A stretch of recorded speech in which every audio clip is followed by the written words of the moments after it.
seja muito bem-vindo a este humilde canal, onde nós falamos sobre qualquer assunto de forma informal, com muito amor e respeito para propagar o conhecimento. Estamos aqui com o vídeo número 3 e os meus dedos sujos porque eu estava pintando uma parede. Estamos aqui com o vídeo de número 3, comentando não, né? Expondo o que a Bíblia ensina, em contraste com o vídeo que a Rita, do canal Tempero Drag, fez sobre a Bíblia, né? Porque as pessoas pautam a sua vida num livro que foi escrito há muito tempo atrás, porque as pessoas ainda insistem. Já fiz o vídeo 1, o vídeo 2 e esse agora é o vídeo 3, que ficou longo pra caramba, gente. Mas vale a pena você assistir, porque... Por quê? Porque eu percebi uma coisa. Eu vou te falar. Eu percebi, eu já sabia disso, mas eu percebi ainda mais que a ideia que as pessoas têm do que a Bíblia ensina, ela não está baseada, fundamentada no que a Bíblia realmente ensina. A ideia que as pessoas têm, na verdade, do cristianismo, ela está baseada na Igreja Católica, na história da Igreja Católica, né? E não somente na história, mas a história dos erros da Igreja Católica. Só que com isso, todas como é que se fala? Todas as opiniões que a Rita, ela foi expondo, né? Todas não, mas a maioria delas que ela expôs no seu vídeo, elas me deixaram bem claras que ela se baseou no que a Igreja Católica ensina, nas coisas que a Igreja Católica ensina e não no que está na Bíblia. Por isso que nós vamos aqui falar sobre isso, para que não é a minha opinião, gente, que eu vou mostrar para vocês, mas o que a Bíblia ensina. Então, fica aí que eu vou colocar os trechinhos das coisas que ela falou e vou expondo para vocês, para que você possa saber qual é a diferença do que a Igreja Católica ensinou e do que realmente a Bíblia ensina, ok? Vamos pro vídeo. Na Bíblia. Vamos pensar aqui, por exemplo, quando a igreja fundamenta os 10 pecados capitais. Gente, quando ela fala sobre a igreja que ela está se referindo é a Igreja Católica e ela está se referindo à instituição igreja, né? Então, a instituição igreja fundamenta os 7 pecados capitais. Só que os 7 pecados capitais, eles também são algo que a igreja, que a instituição, né, a Igreja Católica ensina. Esses 7 pecados capitais, eles não estão descritos na Bíblia desta forma, né, 7 pecados capitais. O que está descrito na Bíblia são os 10 mandamentos e que não são o que a Igreja Católica propaga, né? Tem até uma parte que ela vai dizer que a gula é mortal, mas a Bíblia não descreve que a gula é um pecado mortal. E outra coisa, a igreja que a Bíblia descreve, que a Bíblia nos ensina, existem 2 tipos de igreja, né? 2 tipos de igreja, meus dedos estão sujos, lembrando disso. 2 tipos de igreja que a Bíblia descreve: a igreja instituição, a igreja física, e a igreja espiritual. A igreja espiritual não tem nada a ver com a igreja física. A espiritual igreja, para quem não sabe, significa ajuntamento de pessoas, né? Então, a igreja espiritual que a Bíblia ensina, ela é o ajuntamento de pessoas que Deus sabe quem são e que pertencem a esta igreja espiritual que somente Deus conhece. Então, são as pessoas que são verdadeiramente praticantes, que são realmente transformadas pelo, né, poder de Deus, enfim, e que são diferentes das pessoas que compõem, né, que fazem a igreja instituição física, né? Essa é a diferença também, para que vocês saibam. A avareza é sobre parar de guardar dinheiro e fazer uma economia circular. E ela é um ditame político, um dogma, para fazer com que não haja inflação. Gente, eu realmente não sei da onde que a Rita tirou essa explicação, né? Mas vamos lá. A avareza, na Bíblia, ela vem descrita como amor ao dinheiro. Não tem nada a ver com guardar dinheiro. O que é o amor ao dinheiro? O que a Bíblia condena é o amor ao dinheiro. Eu vou colocar para vocês verem no finalzinho da minha fala aonde que tá escrito, né? Tem vários lugares, mas aonde tá bem frisado que o amor ao dinheiro é a raiz de todos os males, para que você entenda um pouquinho do conceito que a Bíblia nos ensina sobre o problema do amor ao dinheiro, né? O dinheiro, ele compra conforto, ele compra prazer, né? Satisfação.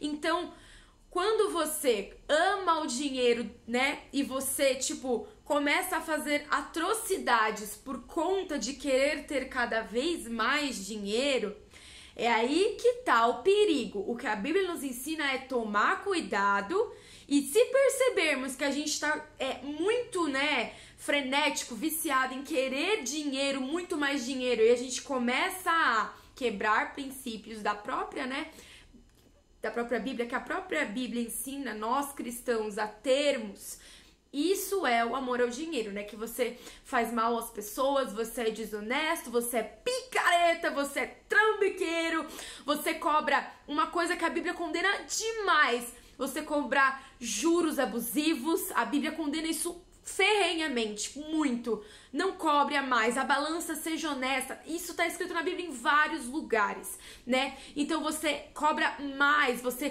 tem até os governos, a Bíblia, né, ensina a criticar os governos. Vocês cobram muito, sabe? Muitos impostos. E a Bíblia também ensina né, pessoas, comerciantes, a não cobrarem tanto, né, das pessoas mais pobres, dos seus negócios, enfim. A Bíblia ensina a gente a lidar com o dinheiro. E o que a Bíblia ensina é você sim ter uma reserva, é você sim preparar a sua família, né? Porque a Bíblia nos ensina a cuidar da nossa família. Então, a parte financeira entra dentro. Então, você, por exemplo, né? Essas igrejas que pregam de você doar tudo que você tem e Deus vai te abençoar. Isso não existe. A Bíblia não ensina nada disso. Então, o que a Bíblia ensina é você sim, né? Se você quiser fazer um voto para Deus, você pode. Mas, eu vou doar o meu salário todo para a igreja. A Bíblia tem lugar na Bíblia que fala sobre isso, que se você fizer isso, você está sendo tolo, porque como é que você vai pagar suas contas? Como é que você vai comprar sua alimentação? Isso não existe, né? Isso é tolice, a Bíblia fala sobre isso, isso é tolice. Então, a gente tem que ter sabedoria, a Bíblia nos ensina a ter inteligência, a buscar conhecimento, a realmente saber lidar com o dinheiro, mas o que a Bíblia condena é o amor ao dinheiro. Guardar dinheiro não tem nada a ver. É necessário, na verdade, você fazer uma reserva, assim, pra, né, cuidar da sua família, enfim. E compartilhar também, né, em questão financeira, você compartilhar as coisas, é uma coisa que a Bíblia nos ensina também, né? A não pensar só em você, a compartilhar também, a aprender, né, a compartilhar, porque tem pessoas que, de repente, vão estar precisando. Você ter o hábito de compartilhar, né? Já disse Jesus, melhor dar do que receber, né? É bom ter o hábito de compartilhar e se perceber que você tem amor, apega ao dinheiro e tá começando a fazer atrocidades, sabe? Ou você tá se perturbando, tá sofrendo por causa do dinheiro, é isso que a Bíblia condena, entendeu? Galera, ó, rapidinho, ó. 1 Timóteo, capítulo 6, no versículo 10. Pois o amor ao dinheiro é a raiz de todos os males.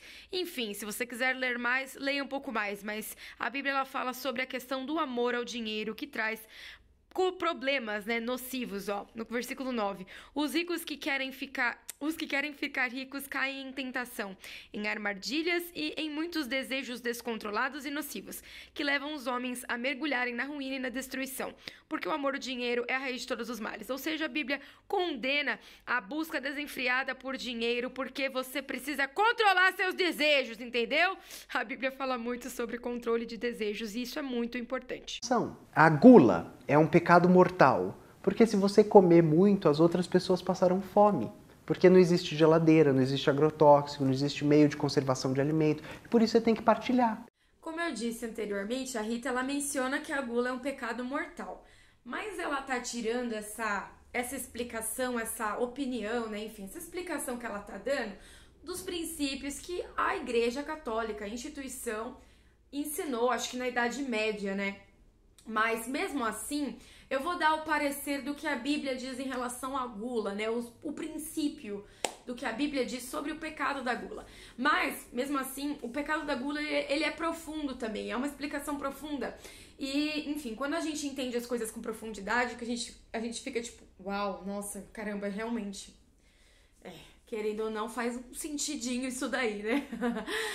Pra quem não acredita pode pensar assim, mas pra quem acredita, enfim, o princípio é o seguinte, comer enfim, comer é uma necessidade, né? É uma necessidade pra viver, né? Você precisa se alimentar pra poder viver, mas comer também dá prazer, né? É prazeroso você comer aquele bolo gostoso, aquele doce, aquela comida com queijo, com molho, aquela pizza. É muito bom. Não é muito bom? Então, e aí que tá, né? Como é muito bom comer, o que ocorre? Ocorre da gente se viciar em comer, né? O ser humano, ele tem isso de se viciar nas coisas. E a questão do vício, a mesma coisa que você pode se viciar em fazer sexo, por exemplo, tem pessoas que são viciadas em fazer sexo. Você está buscando um prazer num lugar aonde, né, você está buscando um prazer excessivo, num lugar aonde esse prazer, que é assim que a Bíblia nos ensina, esse prazer que você está buscando, você vai encontrar em Deus. Você vai sim ter prazer comendo, mas o seu real prazer, o que realmente vai satisfazer a tua alma, é o seu contato, o seu relacionamento pessoal com Deus. Então, o princípio, ele tá dentro disso, né? E não somente isso, mas a gula, né? Ela tá relacionada a você comer demais e te trazer prejuízos para a tua saúde, para o teu corpo. Por exemplo, quando você come muito doce, né? Você come demais, muito doce, porque é gostoso, mas aí você não tem controle sobre os seus desejos, sobre essa vontade de comer doce, e o que vai acontecer? Você vai desenvolver uma diabetes, você vai estragar o seu pâncreas. E é nisso também que tem o princípio em relação à gula. Comer demais, né? Desrespeitar o limite do teu corpo faz com que você traga problemas para a sua saúde. Então, também é um pecado, porque na Bíblia, você se auto-prejudicar é um pecado também, porque você está se auto-prejudicando. Então, a gula também está relacionada a você se auto-prejudicar. Conseguem compreender? Né? É profundo, mas é mais ou menos isso que a Bíblia ensina, né? Os princípios sobre o pecado da gula. Preguiça, porque a gente precisa de mão de obra. E se você decidir que você não vai trabalhar, que você vai ficar muito de buenas ouvindo o seu iPod lá na Idade do Bronze, a gente não vai construir tudo que a gente precisa construir. Sobre a preguiça, o conceito realmente que a Bíblia assim vai passar para nós é tipo a falta de responsabilidade. Por quê, né? Existe uma diferença entre preguiça e descanso. Você cansa e você precisa descansar, certo? Isso na Bíblia é muito claro também. Tem um dia específico que foi instituído por Deus, que era o sábado, que era só para descanso, né? Por quê? Porque trabalhar, né? Produzir gera dinheiro, gera melhor, né? Uma vida melhor. Então, quanto mais você trabalha, mais você ganha e gera o vício, que é o que a gente falou anteriormente, o vício por trabalhar, por conta do trabalho te trazer ganhos. Então, você precisa descansar, você precisa respeitar o seu descanso, né? Até a terra tem descanso, que é o que a Bíblia nos ensina, até a terra precisa descansar. Mas a preguiça, ela está relacionada a falta de responsabilidade, você ser um irresponsável, né? Você deixar com que... na verdade, não você deixar, mas vamos lá, né? Vamos o exemplo. Por exemplo, estudar. Você precisa estudar para aquela prova, para você passar, né, no curso que você está fazendo. Mas por conta da preguiça, você não estudou. E aí chega no dia, você vai tentar estudar tudo que você precisa estudar num dia anterior, sendo que você teve um tempo para estudar e você deixou para lá por causa da preguiça. O que significa isso, né? Significa que só de pensar em estudar e exercitar o seu cérebro, você sabe que isso dá trabalho. E sabendo que isso isso dá trabalho, você fica com preguiça, você não quer fazer porque você vai ter que se desgastar. Então, você vai ser prejudicado por causa da sua preguiça. Mas enfim, esse é um exemplo pequeno. Tem proporções maiores sobre a preguiça, né? Por exemplo, né, você pode deixar de trabalhar, de trazer sustento para sua casa, ou enfim, deixar de crescer e muitas outras coisas porque dá trabalho e aí você não quer fazer. Por exemplo, limpar a casa, limpar o quarto. É uma necessidade, você vai deixar de fazer por causa da preguiça e a sua casa é uma sujeira pura porque você não faz porque dá trabalho, né? Mas lembrando, é diferente a preguiça do descanso. Você precisa de descanso, você tem que respeitar o seu descanso, mas você deixar de fazer atividades depois que você está descansado porque dá trabalho, isso é um pecado. Você está deixando de fazer algo, né? Você está sendo irresponsável só porque dá trabalho, sendo que você já está descansado. É mais ou menos esse o princípio. Claro que, como eu sempre disse aqui, as explicações elas são sim muito mais profundas do que eu estou dizendo aqui, mas basicamente seria isso. Por que, por exemplo, que suicídio é um atentado contra Deus? É porque a maioria das pessoas, e até hoje eu estou falando, vive em condições subhumanas. Vive abaixo da linha da pobreza, vive em regime de escravidão ou semi-escravidão, vive com tortura sexual, vive com opressão, perseguição. E a partir do momento que essas pessoas têm o direito de se matar, o poder não se instaura nem se perpetua. Bom, suicídio. Eu me interesso muito por esse assunto, já houve muitas explicações e estudos de psicólogos sobre o suicídio, sobre as doenças psicológicas, depressão, enfim, síndrome do pânico e tal. E o que eu vi muitos falarem é que o suicida, ele não quer realmente se matar. O suicida, ele na verdade quer aliviar a dor que ele está sentindo. Então, quando ele está sentindo uma dor que ele não consegue fazer parar, porque é uma dor interna, uma dor na alma, é uma dor psicológica. E você não consegue fazer essa dor parar. Então, por você não conseguir fazer essa dor parar, você tira a sua própria vida para que essa dor cesse, porque realmente vai cessar, porque, enfim, você vai encerrar a sua vida.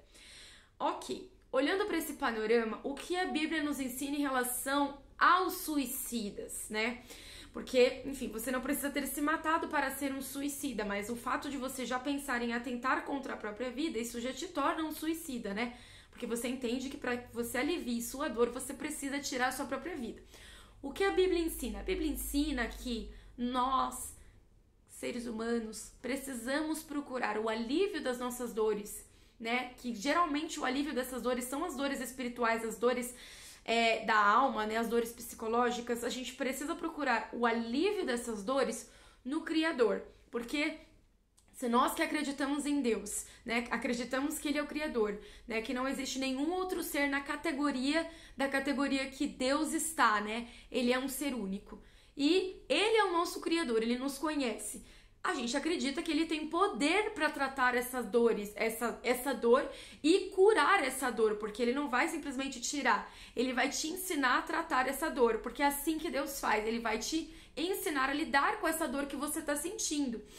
E só que também Deus, Ele deu inteligência para os seres humanos, né, para, enfim, estudarem, avançarem em estudos, em conhecimento. Então, também, hoje nós temos os psicólogos, os psiquiatras, tem remédios, né? O suicídio também é causado por doenças psicológicas, né?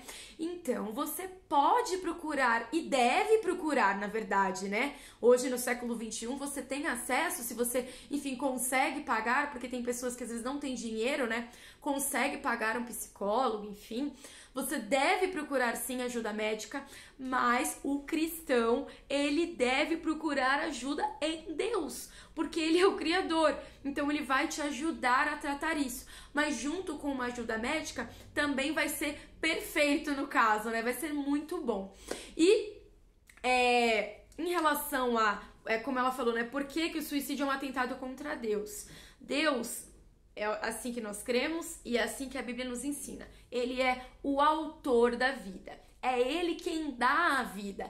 Na verdade, é Ele quem dá e é Ele quem sustenta a vida. O ar que nós respiramos só está, né, fluindo porque o Senhor quer que isso esteja acontecendo. A partir do momento que Ele não quiser mais, né, enfim, não vai mais acontecer, porque Ele é o Criador, Ele é o autor, Ele é o dono. Quando você é dono de alguma coisa, você faz o que você quiser, certo? No caso, Deus, Ele é o dono, né?